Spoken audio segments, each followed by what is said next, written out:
Good morning and welcome into Juck on Bucks on a Wednesday morning, coming to y'all live. I told you I was going to try to do some more live shows, and here I am, 9 a.m.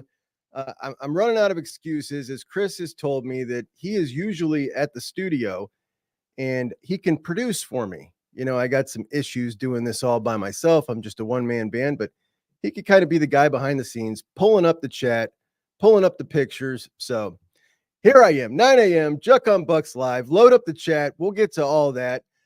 Yesterday, Ryan Day, Chip Kelly, Will Howard all had media availability.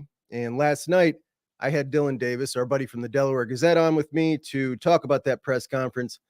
Dylan Davis, the rogue beat writer, and you guys are sending him questions in the comments section, which he loves. So if you've got questions for Dylan or things you'd like him to ask at those press conferences, load them up. I'll take them to him. And he did answer a listener question in that segment that we'll show later. But a couple of pertinent things out of that press conference.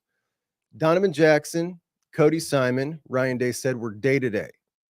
Previously, Ryan Day had said that Donovan Jackson, if he didn't play this week, it would be a setback. That's different than day-to-day. We know Donovan Jackson has a hamstring injury. We don't know exactly what's wrong with Cody Simon. That was kind of a mystery. And I've just heard some rumors. I've not seen anybody, really have any official news on that. But I did definitely see someone reputable say that it was a hamstring with Donovan Jackson. No worries. I don't think there's any need to rush these guys. We've seen what can happen when you rush a hamstring back, and it's not good. Austin Seerveld, I would love to see him get some more reps. I really like seeing the young linebackers play. Ryan Day said about Austin Seerveld that he looked like a first-time starter who has some potential. He has some power and strength. Once he got his feet underneath him, he played great. Even if Donovan Jackson stays healthy, you'd like to see Austin get in there and get some more reps, but he needs to keep playing. I love to hear that. I think Austin did darn good in a first start, and I think his emergence is a really good development. Back in the spring, he was a guy that was talked about as someone who, someone they were really looking forward to for the future. Not necessarily this year. You had Luke ahead of him, Tegra, Carson, and in the fall, the illness runs through camp, and whether it was, that had something to do with it, him getting more reps, or he just totally balled out. Either way, the guy got a bit of an opportunity and really seized it, and I think that's a great development for us. And I also think that Tegra had a really, really nice day for a first start. The majority of the yards that we rushed for came, and the most yards per carry came rushing on either side of Tegra's large frame. So that's great. But Ryan Day, on his different game day duties, now that he's not calling plays, he seems to be really getting into special teams, which is interesting. I'm not some huge special teams guy, but it's always really bothered me that Ryan Day has essentially taken a pass on the return game. Pretty much just disregard it as part of the game. And I don't think it's a huge deal to have a great return game, but I'd like to have some return game. We've seen so many big games, and that's when it really shows up. You play a big time game, it's close at the end of the game, and one team hits a good return, and all of a sudden things are totally different. And we got the athletes at Ohio State to be able to do that. So Ryan Day said he's worked really hard this offseason on special teams. They have run some studies. He said he thought that Jaden Ballard, we might have been able to pop that first one. And how about Jaden Ballard? 2 targets, caught a ball. Is Jaden Ballard finally getting involved? A guy who has unlimited talent and has just never had things click for him. I would be really excited if he was able to get himself involved, find a role in that return game, maybe catch a couple of balls every other week. That would be really nice for him. He's been around a long time. It's been thought that he's just kind of a guy who's just happy to be on the team, and sometimes he does come off that way, but he's got a heck of a lot of talent. So Brandon Innes back there returning punts. Everybody really excited about that. He looked amazing, and that was a whole lot of fun to watch. The fire that he brings in everything he does, that's just he's a fan favorite already, but he's going to continue. We've all known about him. I think that the general average Buckeye fan is just getting to know Brandon Innes, and he's going to be a real fan favorite. On the post-game show, I had a couple of guests on. Well, actually, no, I didn't. I had Ron James on. I had a couple of guests scheduled. My buddy Ron James came on, and he was talking. Well, we were talking about CJ Hicks, and Ron has been calling for CJ Hicks to play for a long time, and he is, I believe, officially laying down his sword, as he phrased it, with CJ Hicks as a linebacker in this particular defense. And there's been a lot of talk about that this week. We've kind of seen it go mainstream. How do you utilize CJ the best? CJ's an elite pass rusher. This is something Kris has talked about forever. And he references Micah Parsons, Baron Browning, guys that are excellent now who were just not used right in college. Are we going to see another similar situation with CJ Hicks, a guy who James Laurinaitis calls a weapon rushing the passer? So a guy like that, with that kind of skill set, where do you put him? What do you do with him in this defense? So let's bring on my dude, Kris Drew, to talk about it. My fellow Akronite. By the way, our Akron-Hoban Knights defeated the 13-time New Jersey state champion on Friday night. And that was an excellent development as Akron is running the game. Our boys. Kris, good morning, brother. How we doing? Good morning, Juck. I'm doing well, man. Hanging in there. Might need to fix my camera. It's a little blurry. Give me 1 sec. Yeah, it is a little blurry. Look at that, all up in the camera. That's great. I love it. There we go. Ah, nice.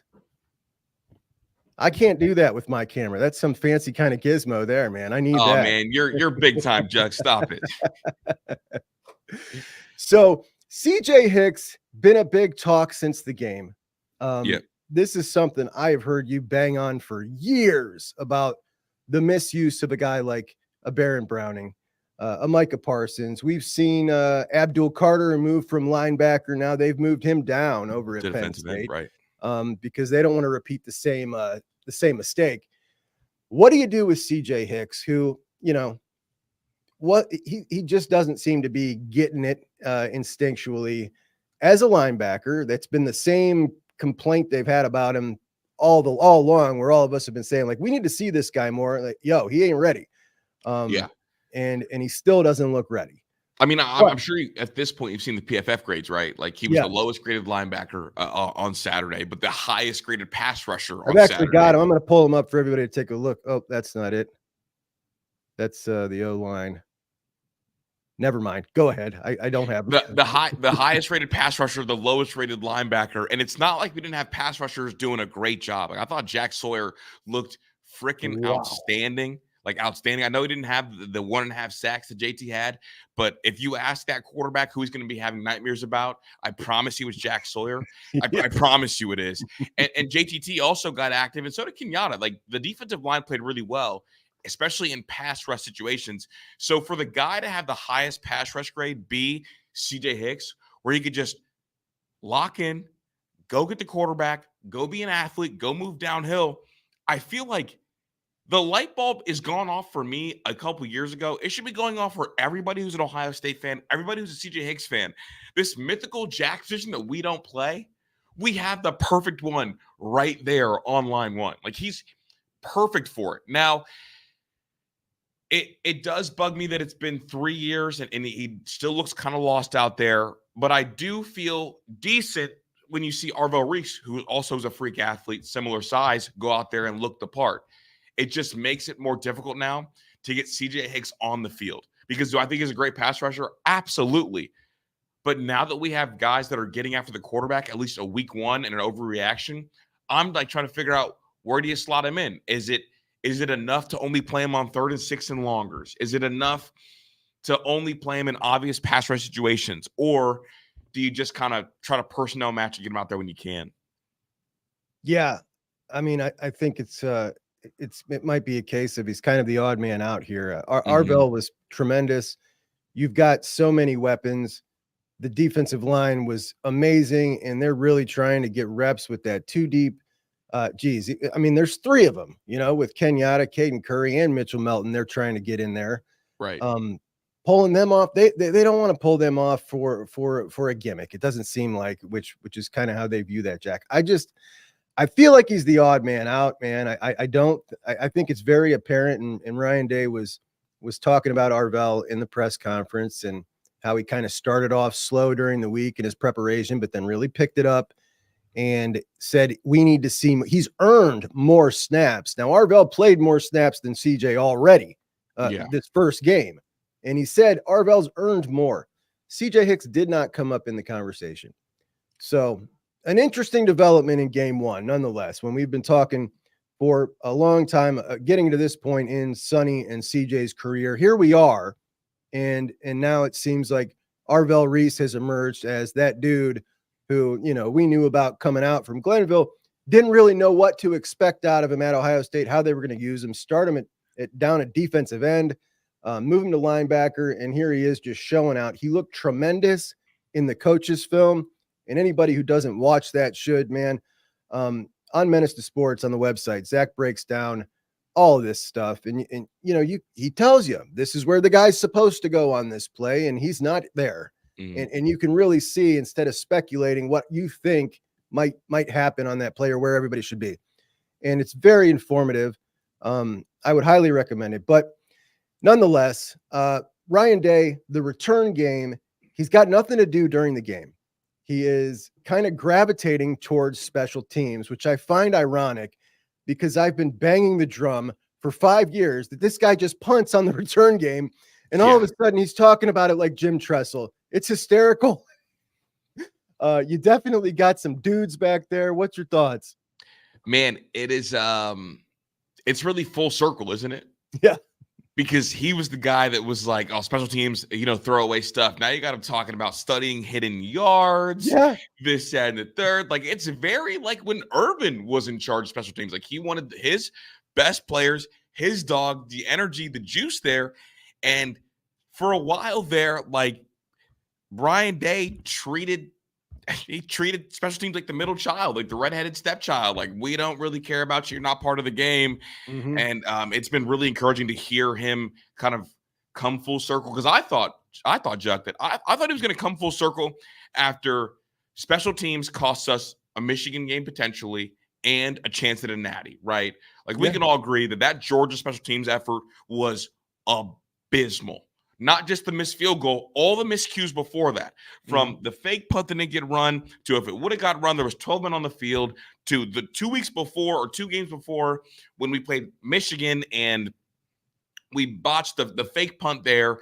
Like, it felt like if anything was going to be the wake-up call to fix special teams, it would be that. And yet that even wasn't it. No. It took him being told, leave the offensive room, leave play calling to me, go do something else with your time. Like, get out of the kitchen. We're already cooking. And it's like, okay, like, now I'm going to go downstairs and vacuum. Now I'm a vacuuming expert. And that's what it feels like what we got with Ryan Day. Quite funny. The pass run ratio for game one was 31 pass, 33 run. Ryan Day in his, I'm going to go back 5 years. Whoa. We're talking just about every year. He's just about there, right? Just about 2% more runs than pass, except for 1 year. There was a big outlier, 2019, 64% pass. Obviously, what was the percent pass? 60. I'm sorry, run. Oh, I was going to say, run. Because that 2019 year, Juck, people don't know this. That 2019 year, we ran for 3,600 yards. In comparison, this last Michigan team ran for like 3,000. Yes. The one that won the Natty. Yes. Like, we were true power football then. Mm-hmm. Yeah. A great season, an outlier of a season, a great offense to watch, and a very effective offense. We certainly had a great back that year. We've got great ones this year. Yeah. And I was kind of thinking that maybe we were going to see a similar kind of ratio heading into this year. Didn't see it yet game one. I still think we're going to be trending more towards something that looks like that than his normal mean, which is what we saw on Saturday. And I hope we do. What do you think? No, I'd agree with you. I think that this team is going to trend towards 55-45 run to pass, maybe 60-40 run to pass. I think game one against Akron, shout out to Chip Kelly, who kind of criticized himself, and we'll talk about that, I'm sure, in a sec. Yeah. It felt like they wanted to see what the freaks could do outside. Wanted to see kind of what Jeremiah Smith looked like and kind of give the fans kind of something to look forward to, because what we didn't really get to see in the spring game was like a Jeremiah Smith big play. So it felt like like it's Akron. Shout out Coach Joe Moorhead, but let's try and get these guys some looks early. But I do expect the rotation to kind of shorten up and tighten up when it comes to like Big Ten play. Like I think against Iowa, against Oregon, against Michigan, there's going to be a real emphasis to get 110, 120, 130 on the ground at least. And that splits it up to 60-60 for these two backs. So, I mean, the play calling, I'm not trying to take too much out of it week one, but I expect it to be more run heavy the further we go. And honestly, like I expect Quinshawn to kind of get things going as Donovan Jackson gets back. And I think maybe that kind of was part of the reason that we weren't on schedule as much as we would have liked to be against Akron, especially early, to be honest. Mm-hmm. It's interesting. I had the same thought when they were going to JJ early and often that, look, they want to show them. They want to show off their new toy. They want everybody to get excited. They want to get everybody involved. And as the game went on, he had 6 targets in the first half, bro. 8 targets in the game. I'm starting to think, and Chip said in the press conference, I've been here since March. It shouldn't be any surprise that he's going to be a feature of the offense. I don't know if he's not going to be the feature of the pass game, that they are going to run it through him. I think it's a great idea. I think it's a great move. I think he's ready for it. He's absolutely ready for it. Me too. The way that he shook off that drop and that penalty immediately, we all knew he would, just based off what we've seen and what we've heard from him. But most freshmen would not. Starting your first, that could linger for weeks. We saw it with Eddie George, for crying out loud. But just crazy impressive. Absolutely loved it. Will Howard last night at his press conference, this guy just says the right stuff, man. He inspires so much confidence as a leader. He said, as I go, we go. I want to be the guys that they look to in those moments. He's just tremendous. And I haven't felt so confident in a guy at quarterback that he is going to be just cool in the big moments, which was a big cause of concern for me. In the big moments, is his arm going to be able to get it done when we need to come back late, if we're in a close game late? But the attitude, it's just amazing. It definitely makes you feel good. I mean, like, I don't want to talk too much about Kyle McCord, but like when Kyle McCord spoke at press conferences, like you never really felt inspired. No. Like you never really felt like, wow, it's going to be fun playing for that guy. It was more of like a kind of nervous, pouty energy rather than like, no, like I've played enough football. Like I've been doing it long enough. Like I can do it. And I know that it's my responsibility to get us where we need to get to. And I like that from Will. And in the game, he kind of does play with that confidence. Like when he ran for the first down, which, Juck, how refreshing was that? Oh, gosh. Like, amazing. Dude, running for a first down. I didn't think that we knew how to do that at Ohio State. But when he was on the ground and kind of like half getting up and like did a little point thing, I was like, okay, like some swagger in the room. Like I'll absolutely take it. So no, Will, I feel a lot better with Will after week one than I did before. I think with this attack, this offense, like all the RPO stuff we're doing and kind of, the little stuff we're asking him to do is perfect for his skill set. So you just feel good. You just feel good about where you're at. I do have a little bit of PTSD just from last year, but Will is such a different personality and such a different makeup than Kyle McCord. Mm-hmm. Absolutely. As far as the swagger goes, I mean, it's something we've been calling for a while. The team, the last couple of years, just in general, has felt very flat. No vocal leaders. This team feels different. The aggressive defense, and this is an aggressive defense. This is a different style of defense that they're calling than last year. They brought the Rushmen package out. They're sending blitz. We saw Lathan Ransom. We saw Caleb Downs. I mean, it was an aggressive game called against Akron. I don't know how much they're going to keep with that, but I sure hope they do. But we know that Jim Knowles wants to get the turnovers up. He talked about it in the offseason, and he certainly called a game to try to do that, and it worked. I think, well, here we go. So, Juck, this is, to me at least, this is a defensive-led team. I think the defense has the most vocal leaders. I think the defense brings the most juice. I think naturally, when you have like BIA with so much experience, you got guys with juice, guys that like to hit. I think those guys are the leaders of this team, which I think is important for a national title team because, I know we talk about, game-winning drive, a chance to go win. Like, what do you like with Will Howard? Well, on the flip side, I think it could be teams are going to try to go score to win the game against us, and we've got that defense out there. That's going to be important. I think it's important for the leaders of this team, the defense, to have the really defining plays. I think it's important for them to kind of get things going, bring the juice by having a sack, by having a turnover. And I think Jim Knowles and Larry Johnson both acknowledge that and know that. And so they're looking to bring back what Jim Knowles said in his first press conference when he took the job. I'm looking to play offense on defense. Yeah. And I think that because it's a defensive-led football team, that is so important because those statement plays are plays that everybody can feel.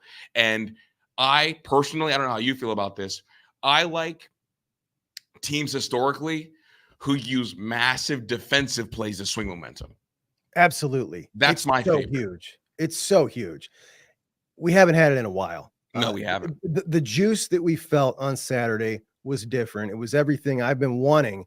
I've been talking about it all off season, and they brought it and they got it. And he's calling a game to get it. They understand that's what they need. I love it. I love the direction that these guys are headed, man. I've probably watched this game 3.5 times now. It's great. Western Michigan, the next opponent, they played Wisconsin week 1. Wisconsin ran 84 plays. For comparison, we ran 64. Phil Longo, your buddy up there, you're a big fan. I'm a big Phil guy. Did you catch any of that game? Did you see any of Western Michigan? They played them pretty tough. I did watch the game, and I was like, oh my goodness. I thought Tyler Van Dyke and Phil Longo was going to be like the Walmart version of Drake May, and that is not even that. No. It's not even that. Now, I know that obviously offensive lines gel and you want their offensive line to look better.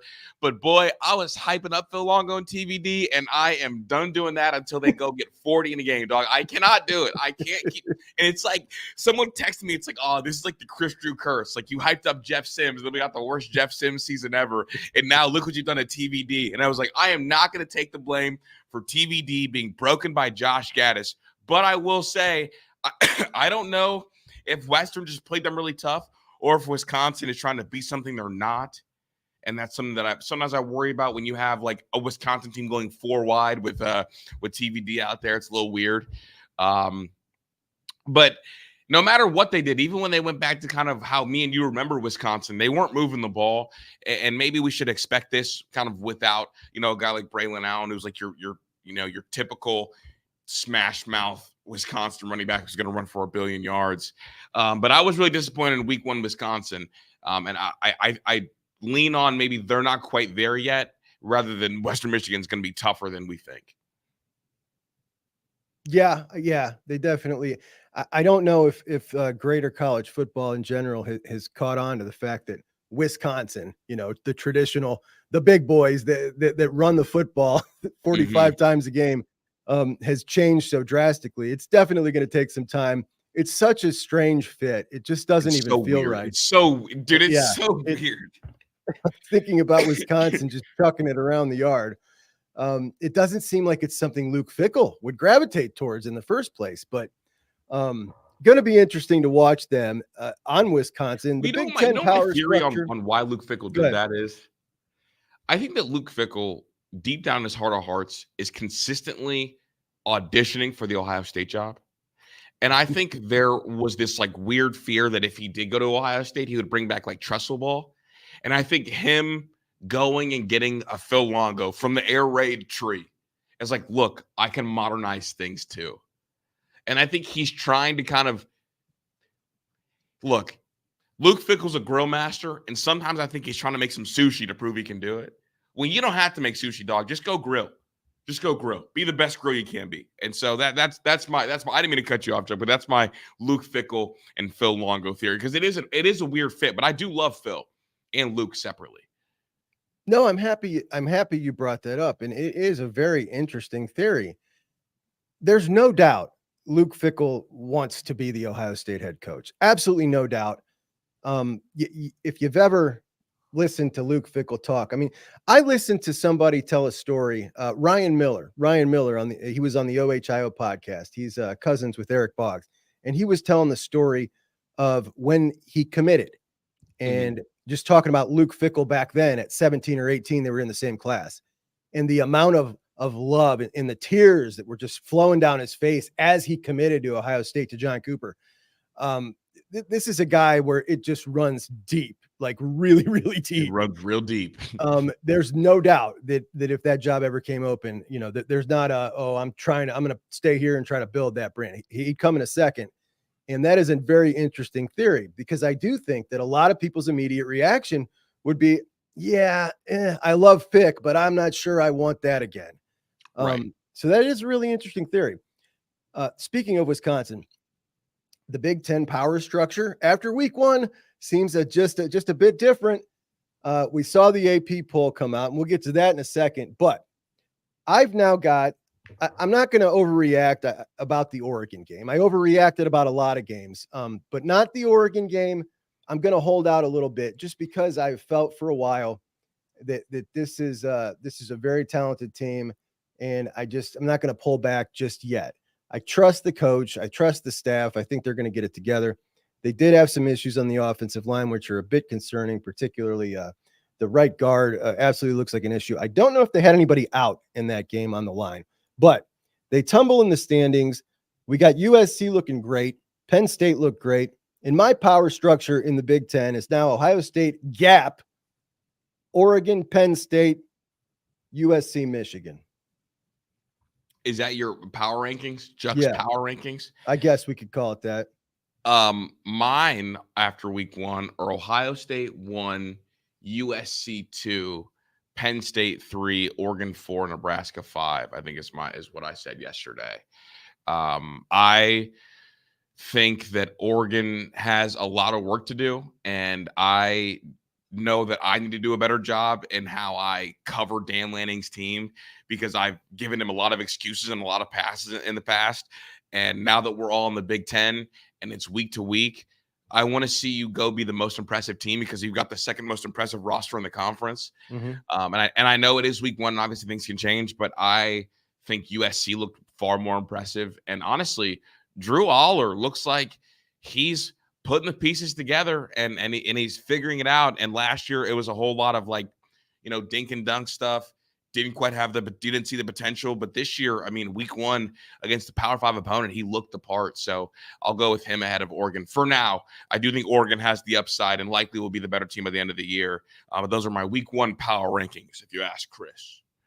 Drew Aller, 13.4 yards in the air per attempt. Woo! Yeah. In week 1 against a pretty decent West Virginia team.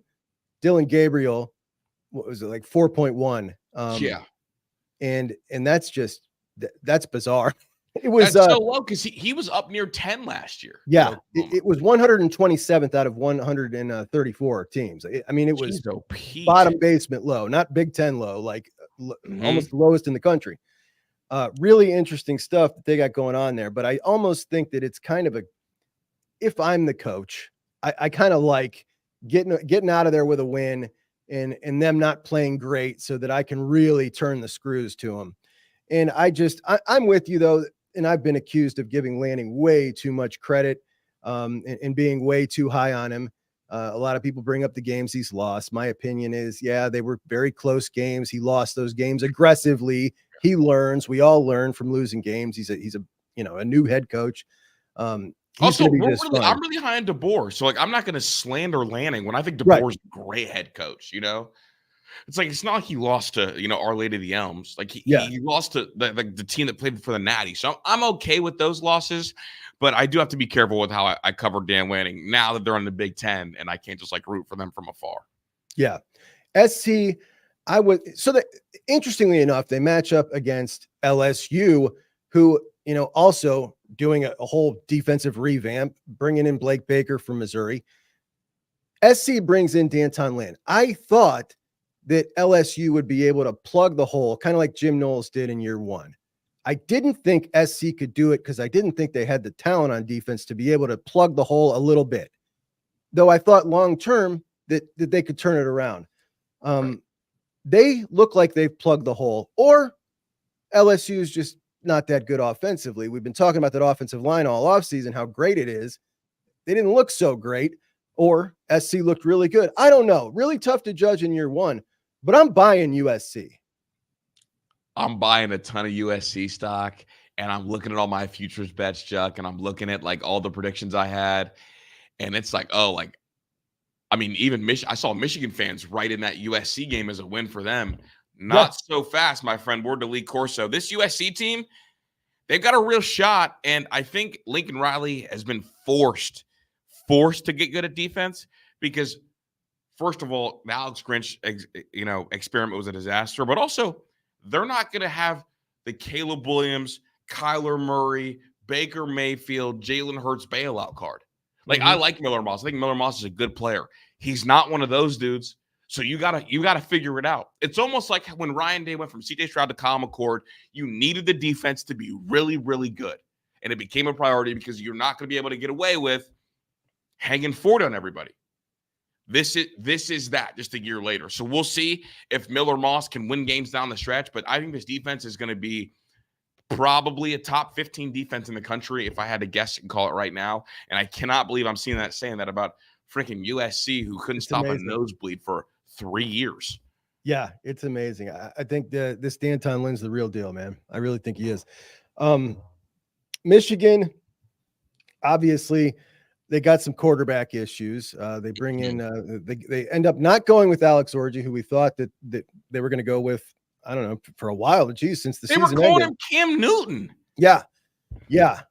We watch him come in and dirt a ball 6 yards in front of the receiver. It was pathetic. And I think we should consider ourselves lucky here as Buckeye fans, because if this dude ever learns how to throw the ball, he's going to be dynamic as hell. I mean, he is one heck of an athlete, but he's not a quarterback. They seem to have a serious issue. The offensive line looked bad, straight up bad. I've heard people saying that Fresno might be one of the best teams in the Mountain West, and we should not get too excited about it. I don't know, bro. They looked atrocious. I think they have a 5-star defensive end. You're kidding me. They do. Wow. That's impressive. Well, you know who it is. Corey Foreman. Corey Foreman was the #1 player in the country in the JTT class. Get out of town. I got to look this up. Yeah, Corey Foreman. Let me look at his 247 profile. I know you wrote a fantastic show, but this is me just with a little bit of the baseline recruiting knowledge. Yep. Corey Foreman, as a prospect, 247 had him rated as an 100 overall. Wow. Like a perfect prospect. So the rankings for that year and the 247 composite, obviously Quinn Ewers reclassified. It was Quinn Ewers 1, Corey Foreman 2, JC Latham 3, JT 4, Jack Sawyer 5. That is just the composite rankings. Corey Foreman started his career at USC and just transferred to Fresno State. He's their highest rated recruit they've ever gotten. I'll be darned. That's something. Well, there you go. I guess the Michigan folks can hang their hat on that, right? Yeah. It is interesting though with the SC. I remember breaking down all the Big Ten schedules and thinking, yeah, they're probably going to be okay, but win for Michigan, Wisconsin. I thought, yeah, win. It's definitely changed everything in the Big Ten, and the Big Ten has never been so exciting, dude. I am so pumped for the Big Ten, and that's a weird feeling to me. It's usually a foregone conclusion that it's coming down to 1 or 2 games, just a couple of teams in it. And now we've got this exciting Big Ten. I kind of love it. I'm here for it. It's big. It's the Big Ten. And if USC ends up being kind of the team I think they can be, which is like a 10-2 team, I'm really excited about kind of this conference as a whole, because I mean, previously we've talked about like kind of the SEC, like top down, they're deeper, this, that, and the third. But if USC ends up being good, if Oregon ends up being good, like I think they're going to be, I mean, Michigan, they have some stuff they got to figure out because that offensive line is Swiss cheese currently. Ohio State, obviously, Penn State looks the part. I mean, we're talking about a conference that's going to be giving you good conference games week in and week out, and that's never been the case. And all that to be said, I think Nebraska is going to be an 8-win team this year, 9-win team this year. I think they're going to be 7-0 coming to the Ohio State game. Good shot. Good shot. So we're talking about now like a legit 5 or 6 top 15 teams, and that feels a lot like the SEC, and that makes every one of those weeks so important. I'm all in on the Big Ten, and I've never been this in on the Big Ten because really it's just been us, Penn State, Michigan. That's what it's been. Every now and again, you get a flash in the pan Iowa team. Every now and again, you get a flash in the pan Nebraska team. But it's just been us 3, and really it's just been us 2. And for a while there, it was just us. Yeah. Yeah, a foregone conclusion who the champion was going to be at the beginning of every season for quite a while.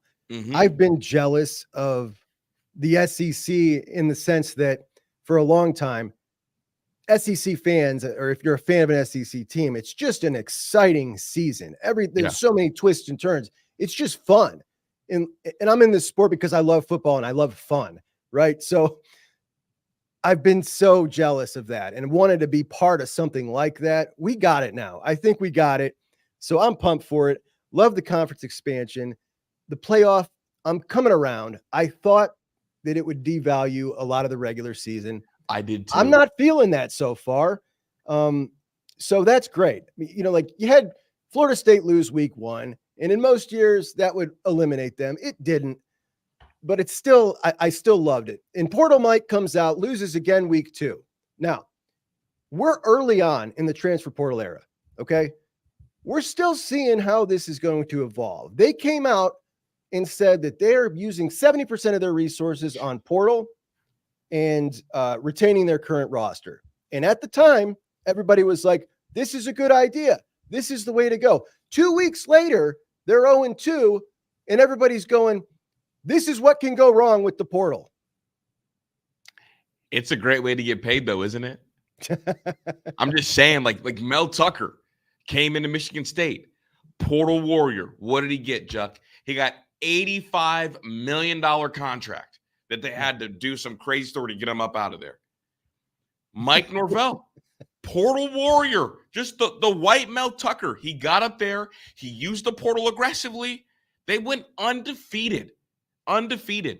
And then he scared all the Florida State boosters into thinking he was going to Bama and got a huge contract, a restructure for what? $85 million. And now his buyout's ridiculous if you want to fire him. You're not getting big ACC checks and just went 0-2 because you cannot build a team through the portal. You can't do it. You got to evaluate. You got to recruit. You got to really develop players.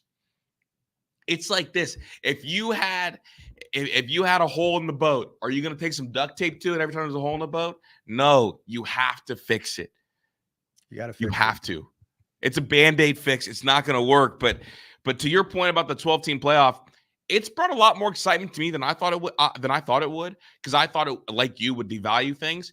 But I find myself now intrigued about the teams that are a little funky that could play spoiler. Like your Georgia Techs of the world, your Syracuses of the world, hell, your USCs of the world. I'm looking around at all the teams. I mean, shoot, a team that nobody should want to see in the playoff just in case because they have a quarterback and a receiver that could take over a game and ruin things for you, Arizona. Absolutely. But I would have never been talking about Arizona in a 14 playoff. You're right. It does add for conversations like that are a whole lot of fun. It sprinkles a March Madness element into the postseason. It does. My concern is they're going to get addicted to that and try to sprinkle some more into that. Yeah, no, 12 is perfect. Like, you know what I mean? Stop it right there. 12 is good, I think.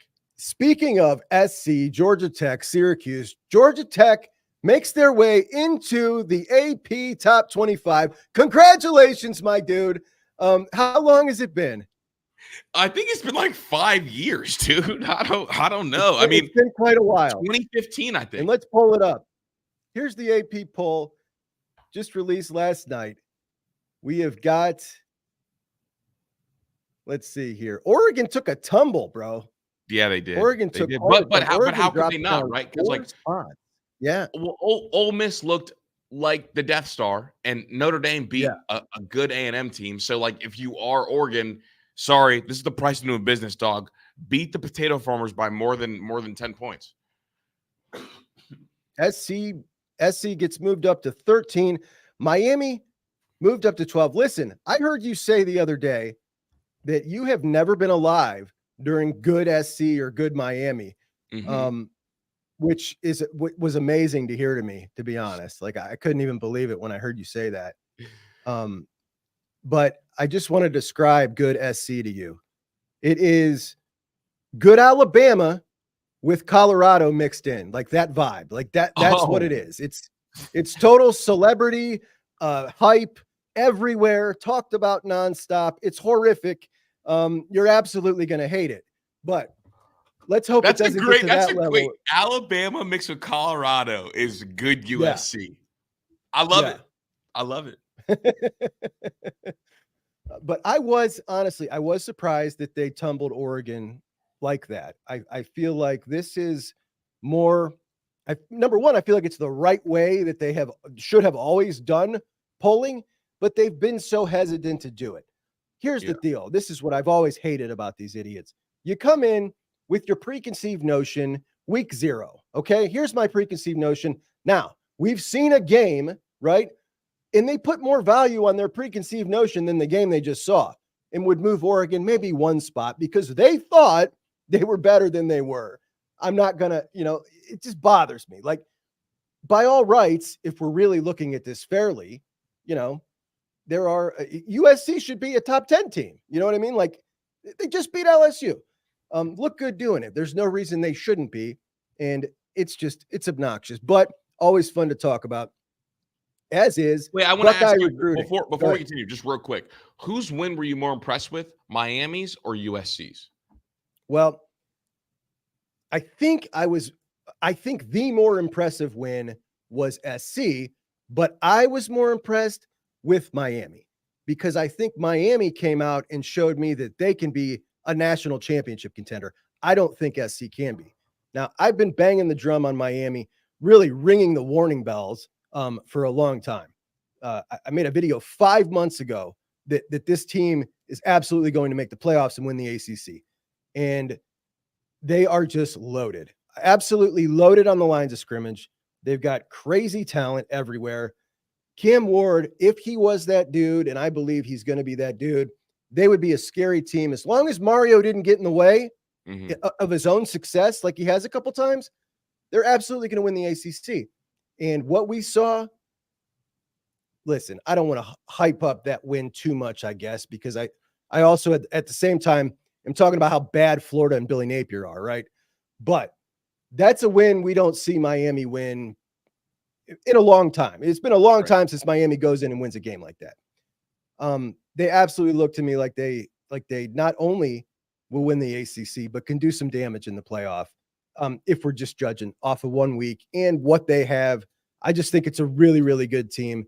And I obviously believe in Mario Cristobal more than a whole lot of people. But what I don't like is these silly arguments about Miami can't do. And when I made that video, Kris, I got so much pushback because of what Miami's done for the last 20 years. And this whole argument just drives me nuts. It's the same thing we're seeing at Nebraska. Nebraska can't be good at again. Look at them for the last 20 years. Listen, different coach, different regime, different support from the boosters in a totally different format now. We are in a different era, man. You can play players. Things are totally different. This is a clean slate for everybody since we came into this era. And Miami is absolutely getting it done, beating everybody for players. Doesn't matter how they get them. They're getting them. Yeah, they're paying them. They're getting them, though. They're now on their team. So I'm a believer. I hate it, by the way. People have been calling me a Miami fan. I hate no teams more than Michigan, other USC and Miami. Those would be the next two, right? The ones that you haven't seen good yet. Those would be the next two on my hate you list. And this brings me no joy, but I do believe they are that good. All right. So you said that USC is like when USC is good, it's like Bama mixed with Colorado. What's it like when Miami's good? And which one of the two teams would you rather beat if you're Ohio State in the playoffs? I was actually trying to think of this analogy for Miami. I don't got one. They're just so different. They're just everything about it is so different. But the problem is when they are good. Well, you've seen it. You follow recruiting. They're sexy to a lot of those South Florida kids. They still got that sex appeal. Absolutely. When they're good, they got it from everybody around the country, and all of those South Florida kids, they got their pick because they're so edgy. They just love it. And you can see it, there is some edge to it. And it's always been like that. So they're dangerous, especially with that money on top of it. If they put in a college playoff football season, just one, they're real dangerous on the recruiting trail, real dangerous in the portal. It's a scary proposition, to be quite honest. It really is. But I would much rather beat SC. SC, a traditional rival of ours who we've played like 21 times. And the matchup between us and SC, I believe, is like 13-10 SC. So it's real even. We fought for Rose Bowls, a lot of times. So to me, SC, because of the history, because of the tradition, and the fact that they're now in the Big Ten, that's the team I would rather beat. But it is always delightful to beat Miami as well, because as you know, you and I spend a lot of time online. They are very, very loud. And when they're good, I can't even imagine. The last time they were good, there was no social media to talk to their fans. Now we've got them in our face all the time. And I can't imagine what they're going to be like if they actually put up a really solid season. Oh, it's gonna be unbearably loud. And this year for Ohio State, because in my head I tie everything back to movies, Juck. Ohio State's like the hero that thinks they defeated the villain, right? And like in the final 10 minutes of the movie, the villains come back. And I think about like the teams that my uncle, who got me, turned me into an Ohio State fan, the teams that he really disliked and wanted to beat every time. It looks like all three of them are back. Miami, Notre Dame, and USC, all like old foes of Ohio State, are all like returning at the same time. Something that I didn't think I would ever see. And here we are. Listen, Brian Kelly is such a fraud. And one of the things that always bothered me about Brian Kelly at Notre Dame was saying that he couldn't get talent. Like he didn't come out and say it, but he insinuated he couldn't get talent there. That was the excuse. Freeman's got talent, bro. That was the excuse.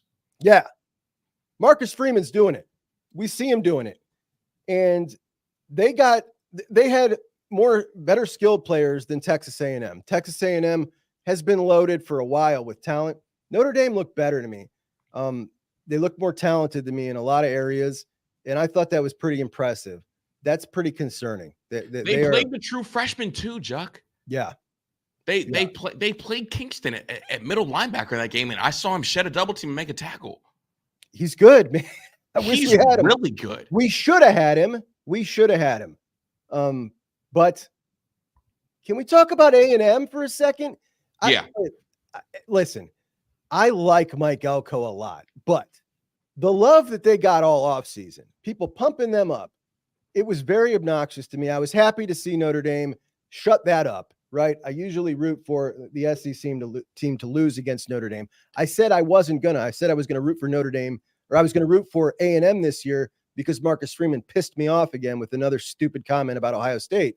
But in the end, I was rooting for Notre Dame to beat them, just so we could stop hearing about Texas A&M and Mike Elko's first year doing some kind of damage. Like, get out of here, man.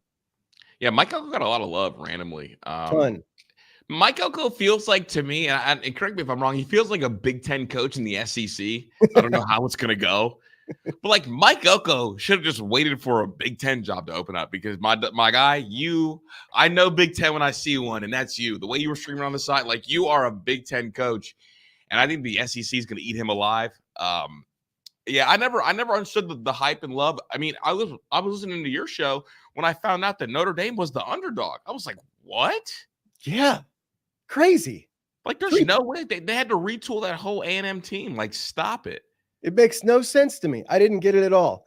All right. I want to pivot off of national for a second. Get back into the Buckeyes, and I will get you out of here in a little bit. Now, let's head into some recruiting. Number one, the class of 2026 quarterback, there is not one.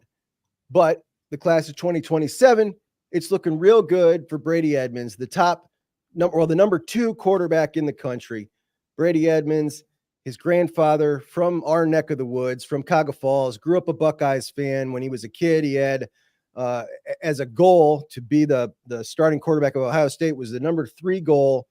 I want to show everybody, this is Tom Luganbill's breakdown real quick on Brady. Scout's take on a 2027 class quarterback named Brady Edmonds out of Huntington Beach, California. Now, I must say this is a pure arm strength appreciation post. And I've included some overlapping video here of him at our Under Armour camp at Mission Viejo High School, so you can really get a sense of how the ball jumps off of his arm. It's as if he's got a cannon registered to his shoulder. It carries, it finishes, tremendous velocity, actually some pretty good body quickness and twitchiness from Edmonds for a kid that comes in at 6'6", 205 pounds. Just watch the arm strength, man. I mean, it's crazy how the ball comes out of this dude's hand and where he can take it. Pretty impressive. So sorry about the lack of quality, everybody, but I just wanted you to hear what he had to say about him. The dude is exciting. He is 6'6". He's actually starting to fill out. He's over 200 pounds already. And that's 2027. Now, with that looking good, obviously the quarterback room looks great. 2026, what do? You've got a really talented kid in Levi Davis in Ohio. Got a knock on him. He's small. There's some other guys like that. I really want them to take a guy who has a knock, but a really high upside in another area. I don't want to go the safe route, the guy who doesn't have a lot of tools, but he's heady. And that's the way I think they're leaning with Brady Palmer out of California. He's the only one currently that has an offer that is, fits the bill. Realistic. And he's not any high upside guy. I think this is where you take a shot on a guy. You got him sandwiched in between 2 absolute studs with Tavian and hopefully Brady Edmonds, who, by the way, I think might commit soon. I talked to him the other day. He's coming for the Iowa game. He'll be in town, and I think he might be an early commit. So what are your thoughts? Levi's been balling, and I'll save the Levi talk. Everybody knows I love Levi. Levi's had a big year. If Edmonds commits early, Juck, I wouldn't rule out Ohio State maybe going to him like, hey, if you want to reclass, we don't have a 2026 quarterback. Like I wouldn't rule that out. I mean, we saw it with Juju. We've seen it before, and the kid physically is going to fit the bill. If he wants to come in right behind Tavian St. Clair, he could. But I mean, we're talking about 6'6", 205, is filling out. The arm talent's there. I think if they can't land, they just need to go get Levi, dude. They need to go get a high upside kid. Like, and if they can't, then ask the kid to reclassify. But they need to go get Levi because he's in Ohio. He'll stay. He'll compete, and he thinks his arm talent's up there with everybody else's. But I wouldn't be surprised to see the Edmonds kids reclass. But shout out to Cuyahoga Falls, by the way, too. I like how he snuck that in there. C Falls. C Falls guy. Now, you said Levi thinks his arm talent is that what he said? He thinks his arm talent is up there with everybody else? Oh, I mean, here's the thing. I've seen him make the arm arrogance throws, and I've seen it up close in person. Like, I've seen him go throw for throw with Nathan Bernhardt, who is 6'6", also with a big arm that probably is going to finish as maybe a top 150 kid. We'll see how this year goes. And I think Levi's got a stronger arm, and Levi is 6 foot. So he's 6 inches shorter. Yeah. Nathan probably has 30, 40 pounds on him. So, like, I've seen him go throw for throw with guys like that. And, like, I've seen the Drew Allers in the room. I've seen the Ethan Grunkemeier's in the room. And Levi's arm looks like it belongs. So that's how I feel about him. And I know that Ohio State, like, went to Levi and asked if he would consider coming into the class as an athlete. And he wants them to come see him throw and, like, put another year quarterback on tape before he goes that route. So I think it should be an Ohio kid with high upside or a Midwest kid with high upside. That way you don't run the risk of someone coming in, seeing Tavian St. Clair's the guy, and then be like, all right, see ya. Sayonara. Yeah. And I think your chances of that increase the further away from Columbus you get, if that makes sense. No, for sure. I actually think that, this is a route going up from 85 up to 105 scholarships that we are going to see a lot more Ohio kids in these classes. And I absolutely love that. Let's get to a couple of these super chats, Kris, before I got to go take you on to one more different direction here. Oh, yes, sir. Mello, our guy. Thanks, Mello, for the 10. Will Howard confirmed that he ran 22 in an interview. What are your thoughts, real or not? Also, thoughts on Oregon versus OSU and Teton versus OSU matchup after week 1. How does it play out?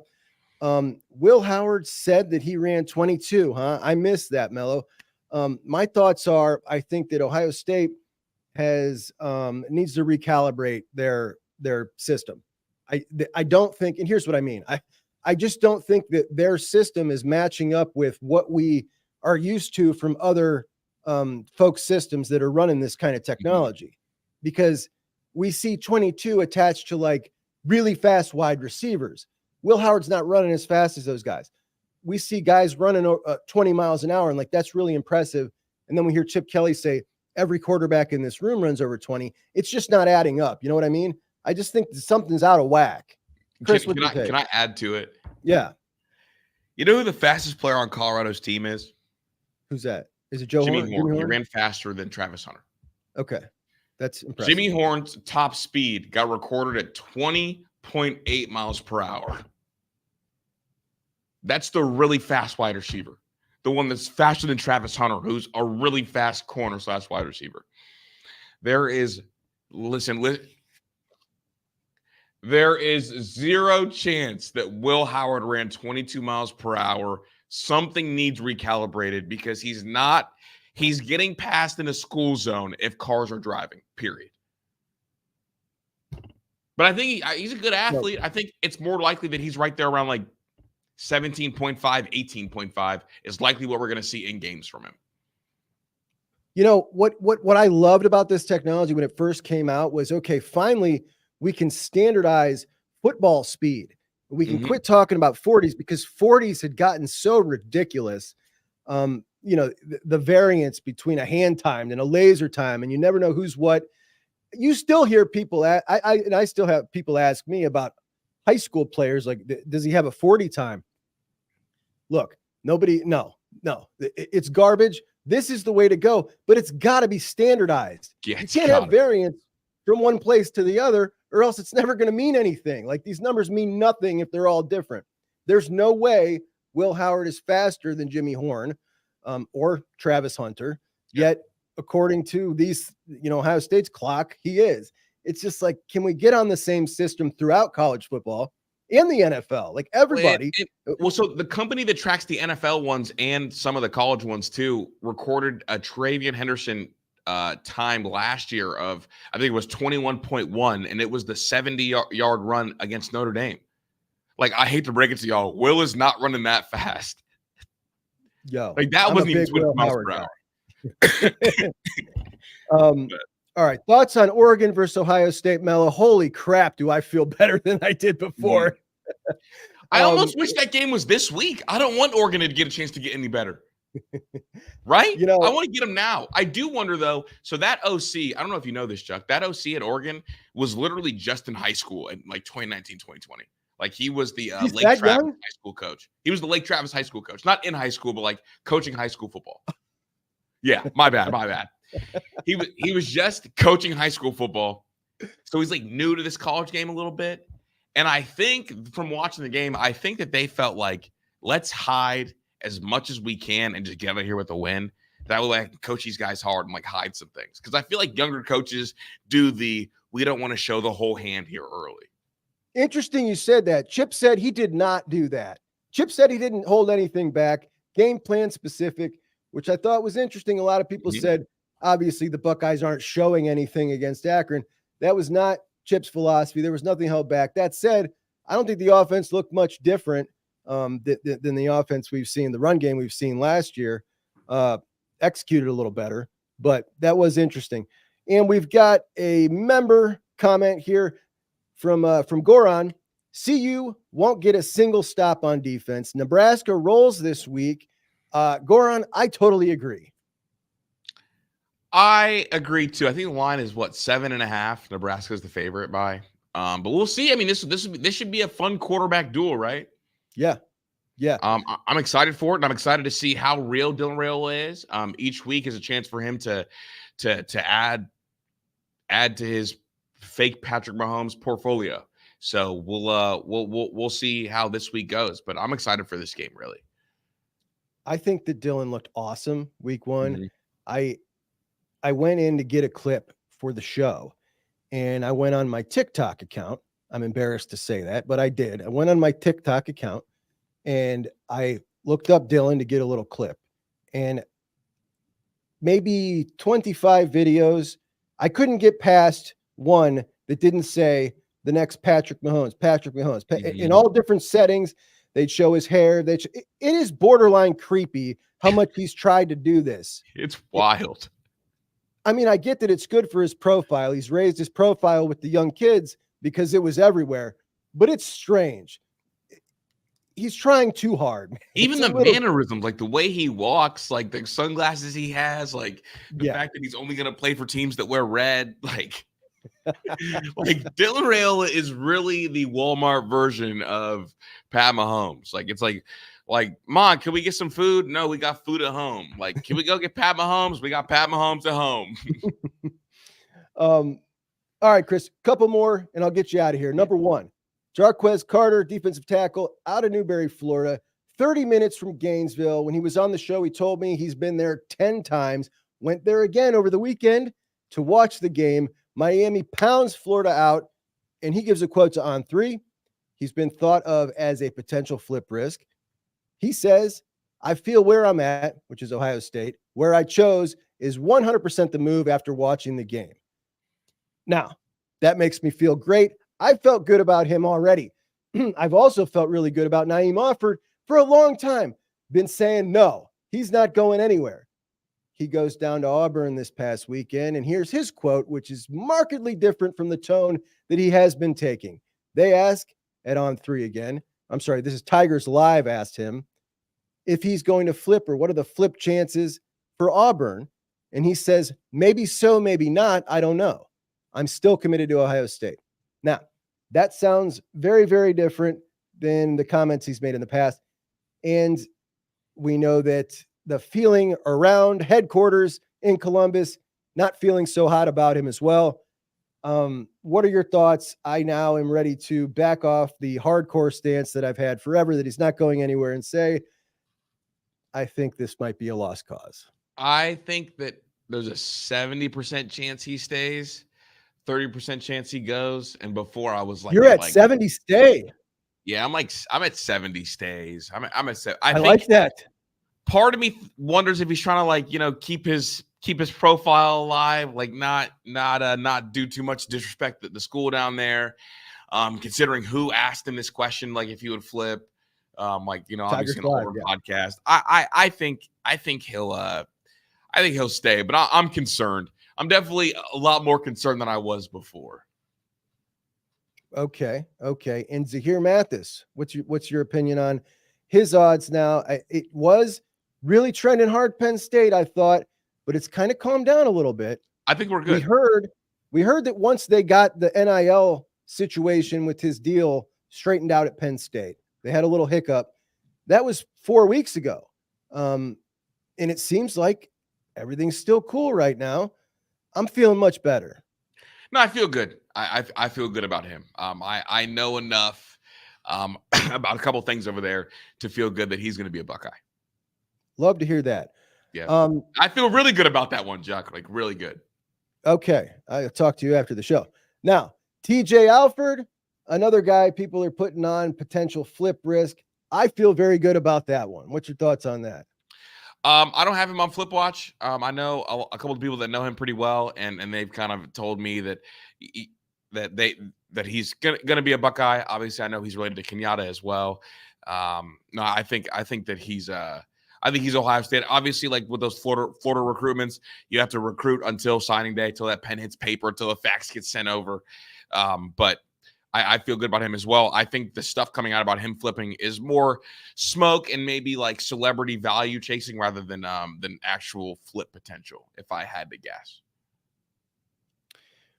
All right, a couple potential guys out there still that have been brought up recently or brought up forever. Number one, Turbo Rogers, potentially coming in for a visit. I don't think it's going to happen with him. I think he absolutely loves Alabama. But if he comes up for a visit, I think it's out of respect to Locke. And I just don't see it happening. I can see that you don't either. Now, Jerome Miles set his date for October 30th to announce. Since the Buckeyes got Phillip Bell in the class, obviously, sure, they'd take Jerome Miles, and they definitely want him. I don't see that happening at all either. Preston Bowman. It's been a mystery to me that this guy has not jumped off of this Kentucky commit and jumped into this class. I didn't think it would take him long at all to do that. He still hasn't. And at this point, I kind of think he might stay where he's at. What are your thoughts on him? Are you going to see Preston at some point this year, out of curiosity? I think I might. I got a long schedule of where I need to go, but yeah, I might try to get that in. Definitely, if he flips, I am. Yeah, I like Preston a lot. But the kid from Corner Canyon, the Jerome Miles kid, I know he loves Ohio State. And obviously Ohio State's had some success recruiting there. That's where Devin Brown went to high school. Mm-hmm. That's out there in that country. And they've got like a weird like Ohio State pull out there. But I think with Phillip Bell, I think that kind of sealed the deal on Jerome not coming here. I think the kid's absolutely ridiculous. I saw what he did against IMG and was like, oh yeah, like 5-star, got it. Top 20 kid in the country, according to me. Got it. Like I would have loved to have him in, but I think that he was waiting a little bit. Maybe waited a little bit too long, and I think Ohio State felt like they had a better chance with Phillip Bell in the moment. But I know that kid absolutely loves Ohio State, but I don't think they will land him in this class. Interesting that he didn't really pop on the scene for quite a while, even though he popped on real late. Guy. He popped on real late. Yeah.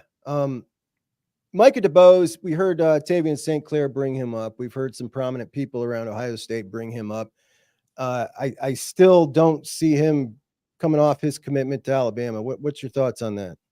No, I hope he's staying. Obviously, I think this DB class, and until I see one of these kids like jump off and like flip from Coach Walt, I think Coach Walt is entering the peak of his powers, and I think we're good.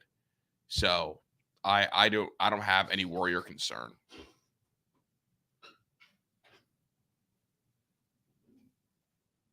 Where else was I? Kris. Yes. That is the final note that I have for you. That is? Okay. That's it. Great show, man. I love hanging out with Juck on Bucks, man. Go Juck eyes. I appreciate you joining me, buddy. Getting me through live show number 1 on a Tuesday morning, Wednesday morning. Wednesday morning. We got a couple more super chats, Juck, if you want to get to them before you get here. Let's get some super chats. From Damo, the 24 class is special. Have you seen how this many true freshmen go off in their first game? Gosh, Edric Houston looked awesome. JJ, obviously, we had a whole slew of them play substantial minutes. They are special. I'm totally with you, Damo. This might be the signature Ryan Day class, to be honest. Yeah, definitely. Goran Nikovsky, Raioli to Patty is like baby Gronk to okay. Gronk, that's that. I mean, that's something. That's something. Yeah, it's not he looks like him in a lot of his mannerisms, that's for sure. But no, he's not going to be that kind of quarterback. He's not going to be that special, but he's damn good. He's a damn good college quarterback. I really believe that. That's for sure. All right, brother, I'll get you out of here. Let you get to your show prep. I appreciate you so much for joining me today. Awesome show as always. I appreciate you, Juck. Thanks, buddy. Have a good one. You too. And thank you to Kris for joining us. That was awesome, guys. I always have such a good time talking to Kris. And now I will talk to you guys for a little bit. Get to a couple of these comments here, if I can figure this out. And this is So like Kris will be when I'm doing this in the studio, and he'll be kind of checking out the chats, pulling up some things that maybe, I should hit on over here at the bottom of the screen. Some comments for you guys to check out. And that was a heck of a show, man. I always had fun. Oh, hey, listen, this is some good news. Now, this is Daniel Sanchez, my buddy, who will be on the show soon. It might be this weekend's post-game show. It might not. It might be a separate show. We're working it out, but we're definitely going to get together. He joined me for the post-game show last week, and I had an audio issue on my end where I couldn't hear him, but everybody else could. It was extremely embarrassing. Sorry, Dan. Anyway, he said, I still believe Naeem will be a Buckeye. Now, Devin Sanchez dad right there. He believes it. I love to hear that because I've been stressing.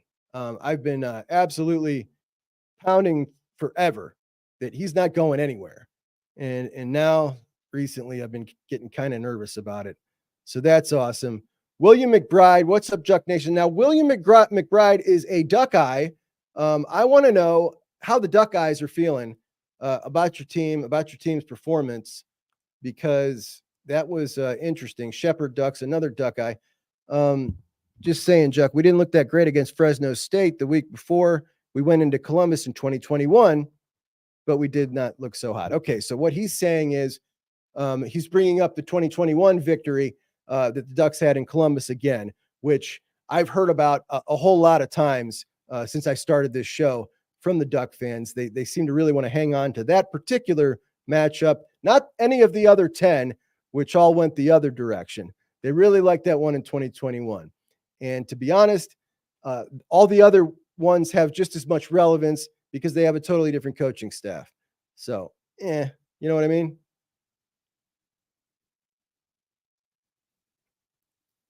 Bucks Forever 65 says Tyreek Hill was the fastest recorder in the NFL last year, and he was clocked at 23.1. And the thing is, I don't really know how much I can believe this stuff anymore. You know what I mean? I just don't know, because it seems like it's not standard across places. Alpha Dog, he does not buy the 22 miles at all.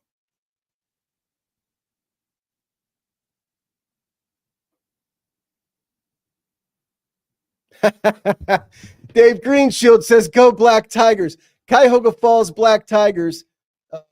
Brady Edmonds' grandpa is a Cuyahoga Falls Black Tiger. My what is this, Wednesday? My brother gets inducted into the Cuyahoga Falls Black Tiger Football Hall of Fame on Friday. That's going to be awesome. We're going to have a heck of a time.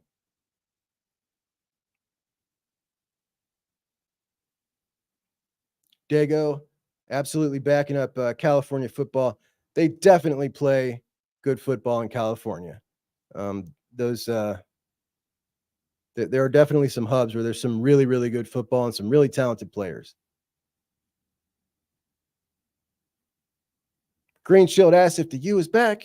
I think the U is looking very, very good. I mean, when we say back, are we talking about, like, at one point they were incredibly dominant? No, I don't think they're there. I do think that they have things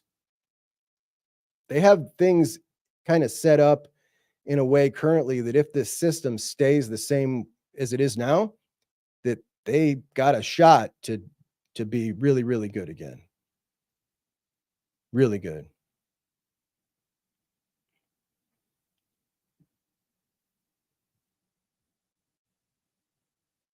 Alpha Dog makes a good point here. The portal isn't consistent enough to replace star players over and over.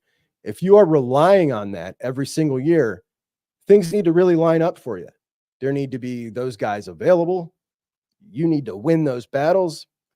A lot of cases, and we've talked about it with offensive line at Ohio State, where people just assume if you miss in recruiting in the offensive line, you can just, no big deal. We'll go do it in the portal. Number one, those guys got to be there. Number two, you've got to win that recruitment, and sometimes it's more than money. So absolutely relying on that, and we're seeing it blow up in Portal Mike's face. And I love watching it blow up in Portal Mike's face. Not because I dislike Mike, but because I dislike everybody saying that he's a better coach than Ryan Day, which we saw all offseason. I think that's ridiculous. Absolutely ridiculous. Mello, are these your power rankings in order? Nebraska, Rutgers, Penn State, USC, Iowa, or are these the wrong way around? Is Oregon number one? I don't know. I can't make heads or tail of this, brother. Hey, good show last night. Hey, the Buckeye Boys got a new episode on the OHIO podcast. Check them out. That's Devin and Mello, and they are the Buckeye Boys. Now, last night I had a conversation with our guy, the rogue beat writer that comes on Juck on Bucks, Menace to Sports. He's not buddies with anybody. He speaks his mind. Dylan Davis, and Dylan answered a question from one of the Juck guys. He has got.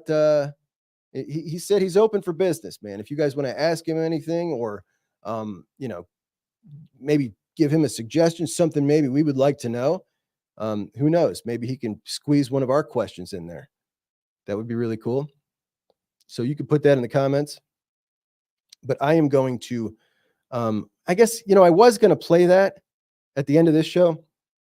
I think what I'll do is instead, I'm just going to release that on its own, because we are now at an hour and 15 minutes in. So Mello said, no, I was adding to the Big Ten teams that make us a deeper conference. Gotcha. Oh, wow. Hell yeah. Absolutely. Emily says, Dylan is awesome. And man, I agree. Wait till you see this next interview, the one that he and I just did late last night. It was really cool. And he did say that he would not mind going live. So Dylan is going to start joining me live, and that's going to be really cool. And then you guys can ask him questions. And it adds, a different perspective from a guy who's in the journalism realm, who takes it very seriously. And then me, who's just goofing off, right? So you get the best of both worlds, you see. All right, let's go through some of the pictures I got. And I do want to let you guys know about something. So this is a shirt, and that's Johnny Hockey. Everybody knows Johnny Hockey and the tragic story that happened. Columbus Apparel, my sponsor, has partnered with the Artillery, which is a podcast that is about the Blue Jackets. And they have decided to make these shirts, and they're selling these shirts at columbusapparelco.com. All the proceeds are going to the family's GoFundMe page. And Johnny's brother has a pregnant wife, which I did not know. And the money is actually going to them. And that is awesome. So at columbusco.com, my sponsor, these guys have been great to me. They are also, great to the community, as they are making all these shirts, and absolutely totally out of pocket for themselves. For Johnny Hockey, all the proceeds go to the family of Johnny's brother, his pregnant wife, which obviously a terrible story.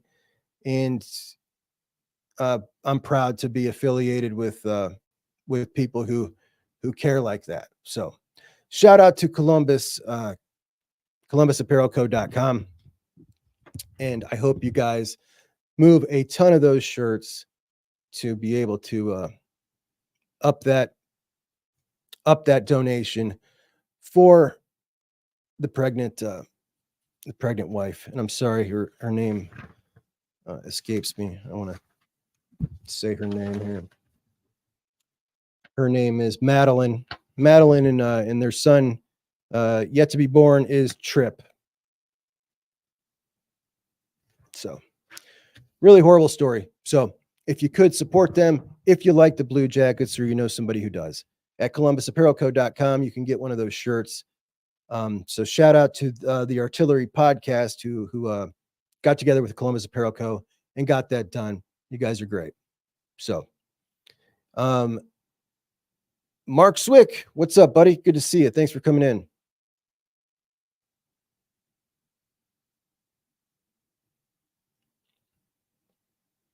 Richie Dubs, good to see you, buddy. Roger Mason says, imitation is how young people learn to be successful. Why not imitate the best? Listen, you make a good point. You do make a good point. There's a certain point where it becomes a little odd to me, right?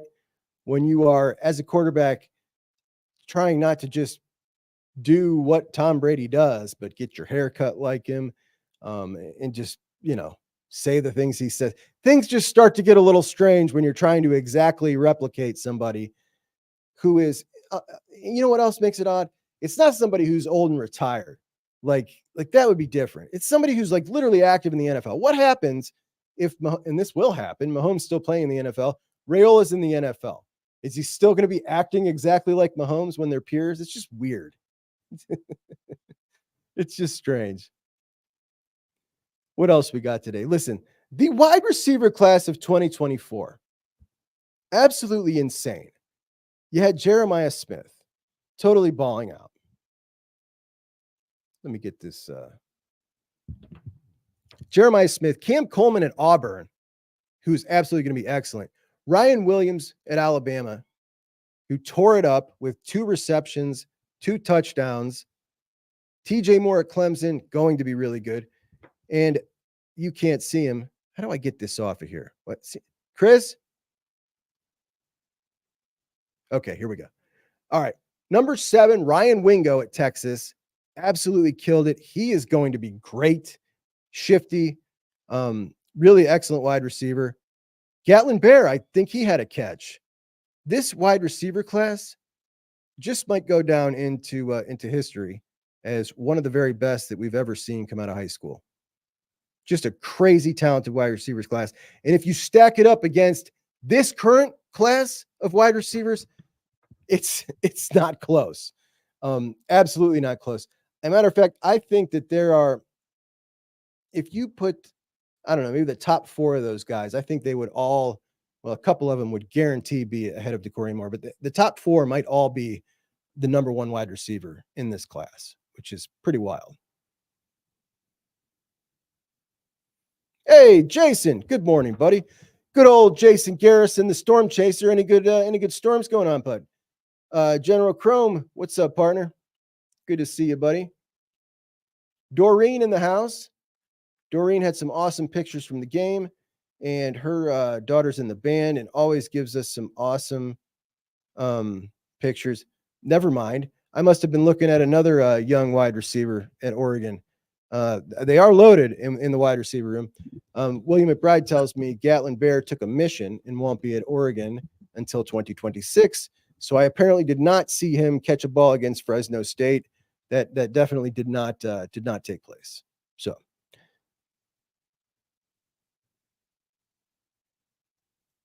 we have got the current playoff, what it would look like if you were to take the current standings as they are. You got the Buckeyes, Utah in the Big 12, Miami in the ACC, Georgia in the SEC. Interesting matchups. I love looking at this stuff, and we'll look at it every week. Boise State would be sneaking in. That won't last long, right? Oregon's got them this Saturday. Oregon will definitely beat Boise State, but we'll see how close Boise can make it. I don't know how good this year's Boise team is. I haven't checked on them yet, but we'll do that in the game previews, and we'll go over those tomorrow, along with the Buckeyes preview with Western Michigan. I'm going to watch Western Michigan and Wisconsin. I did watch it kind of loosely, but I'm going to dig into it a little more and see exactly what went on with that made it such a close game. Here's the stats for that game, by the way. Total yards, Wisconsin, 388. They gave up 261 to Western. They gave up 140 passing, 120 rushing, 5 yards per play. Look at that. Western had more yards per play than Wisconsin. Wisconsin sure beat them in first downs. Western gave up 2 turnovers. Wisconsin only gave up 1. So a pretty close game with the Badgers and the Broncos of Western Michigan, who are no longer rowing the boat. That has moved to Minnesota with PJ Flex, nerdy self. And guys, I think that's all I got today. So unless you have anything else you would like to say? It has been a fantastic live show with you. I've thoroughly enjoyed it. Let me check your comments once more. I think we're going to wrap up here. Do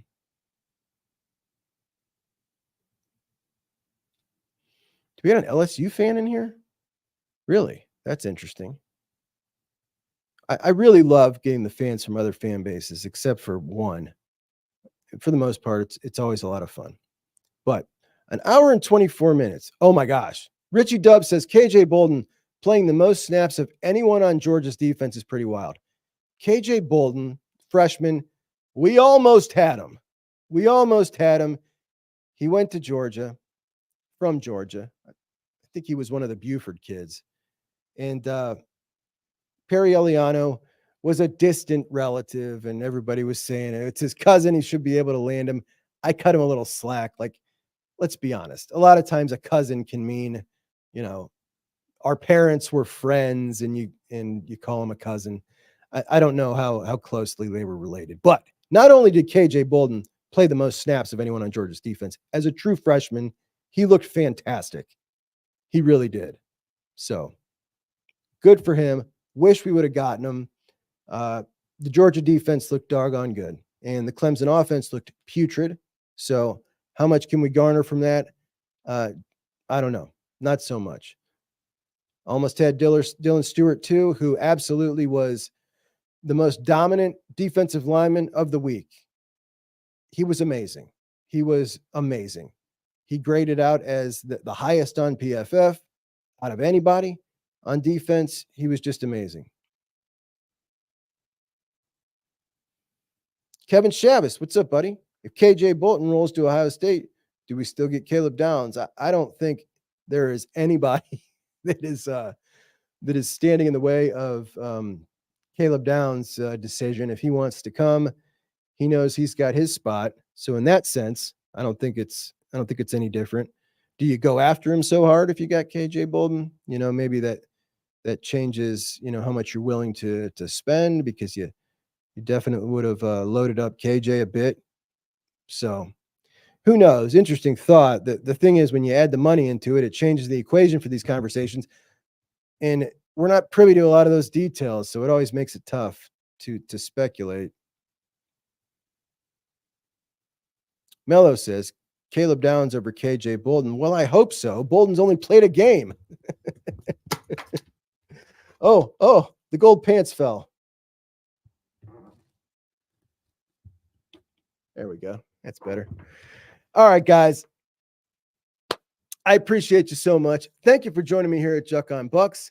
I will talk to you guys tomorrow. Don't know if it'll be a live show tomorrow, but I had a great time today. I'm feeling more comfortable with it. As you know, I'm kind of chicken about this, and it's great. You guys helped me through it. I appreciate you all so much.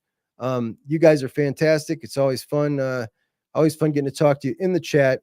So try to do kind of the same type of show tomorrow, I think, if I'm up for it. If not, no, I'll do it. I'm just going to do it. I'm just going to commit to it right now. Now that I've told you, I have to do it, and that's what we're going to do. So join me here tomorrow morning. Thank you, Hangry Veteran, who told me I had a great show today. I appreciate that. Words of encouragement always help me be able to come back and do it again. And, I'm kind of shy. I don't know if you guys know that. I'm a very shy guy, very shy. So this is Disdained Rogue. Nice to see you. Thank you so much, Emily. Thank you. Appreciate you guys. So I will talk to you guys tomorrow. On Thursday, we'll preview the games. Juck on Bucks out.